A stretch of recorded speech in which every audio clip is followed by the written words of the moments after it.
욥기의 시대적인 배경은 정확하지 않지만 창세기의 족장 시대와 같은 것으로 추정해 볼 수 있습니다. 그러나 전체의 흐름상 다른 시가서와 함께 읽는 것이 좋아서 전도서 다음에 욥기의 말씀을 묵상하도록 하겠습니다. 욥기는 고난의 문제가 인간에게 쓸모없는 것이 아니라 우리 안에 보석을 만드는 과정임을 알려주는 책입니다. 정직하고 의로우며 경건했던 욥은 어느 순간 큰 위기와 고난을 맞게 되지만 그는 끝까지 하나님을 향한 신뢰를 잃어버리지 않습니다. 욥은 고난을 통해서 정금같이 단련되고 마침내 하나님의 뜻을 깨닫게 됩니다. 의인 욥을 향한 사탄의 시험이 시작된 가운데 욥은 모든 것을 잃은 상황 속에서도 고난을 허락하신 하나님을 신뢰하는 모습을 보여줍니다.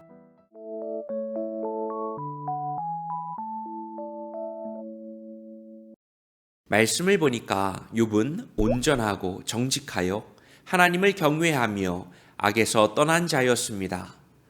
그런데 그에게 난데없이 큰 슬픔의 사건이 벌어집니다. 모든 재산이 한순간에 날아가 버리고 그의 모든 자식들마저 죽음을 맞게 되죠. 또 욥은 정수리에서 발바닥까지 악성 종기가 나서 괴로워합니다. 과연 욥은 이런 모든 사건을 어떻게 받아들일 수 있을까요? 욥은 고통 중에서도 주님을 신뢰하는 모습을 보여줍니다.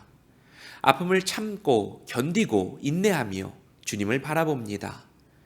그는 자신의 문제를 통하여서 마침내 하나님의 마음과 뜻을 깨닫고 주님께 순복하는 삶을 살아가게 됩니다.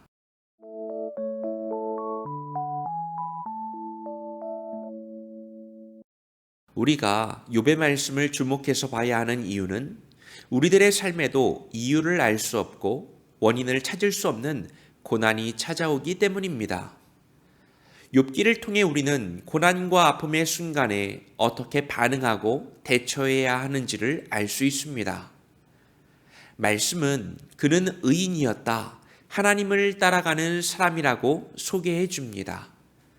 하나님을 온전히 따랐던 욥에게 왜 이런 아픔이 찾아오는 것일까요?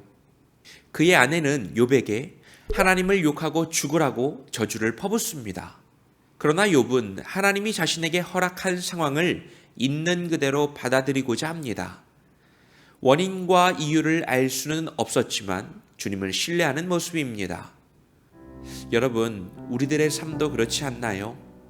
사람은 인생을 살아가다 보면 알 수 없는 문제와 고난의 상황을 맞이하게 됩니다. 거기에는 특별한 원인과 이유를 알 수 없는 것들이 너무나 많습니다. 그 상황 속에서 우리가 기억해야 할 것은 이런 상황을 허락하신 하나님의 뜻입니다. 그리고 그 과정을 통해서 주님의 마음을 발견할 수 있어야 합니다. 비록 힘들고 어렵지만 그 과정을 아름답게 견뎌낸 사람에게는 진주처럼 빛나는 보석을 소유하게 될 것입니다. 우리도 만나는 모든 상황과 인생을 통하여서 보석을 만들어내는 복된 인생 되시기를 축복합니다. 주님, 우리는 이해할 수 없고 납득할 수 없는 많은 사건들을 마주하며 살아갑니다. 그러나 그 속에서 불평하고 원망하기보다는 주님의 뜻과 계획을 바라보며 끝까지 신뢰할 수 있는 우리들의 삶이 되게 하옵소서. 예수님의 이름으로 기도합니다. 아멘.